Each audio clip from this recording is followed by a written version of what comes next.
సూర్యాపేట జిల్లా మోతే మండలం రావిపహాడ్లో మాజీ ఎమ్మెల్యే గుమ్మడి నర్సయ్య ఆధ్వర్యంలో రైతులు ఇథనాల్ పరిశ్రమను ముట్టడించారు.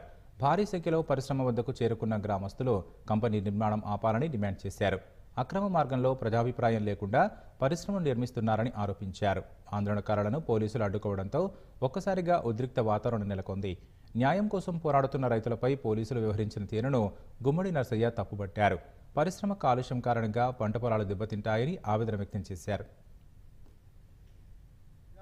ప్రభుత్వం తీసుకొచ్చినటువంటి ఈ పరిశ్రమ గాని, ఈ పరిశ్రమకి అనుమతి తీసుకొచ్చుకున్నటువంటి కంపెనీ గాని ఈ ప్రాంత ప్రజల అనుమతి తీసుకోలేదు. ప్రాణాలని బలిగొనేటువంటి పరిశ్రమ ఇది.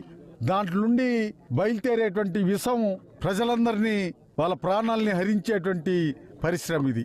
ఈ పరిశ్రమని ఇక్కడ నిర్మాణం చేయడానికి వీల్లేదు.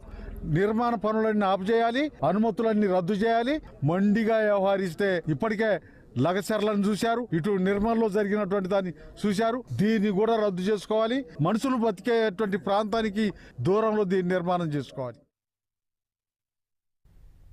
ఇప్పుడు ప్రకటన.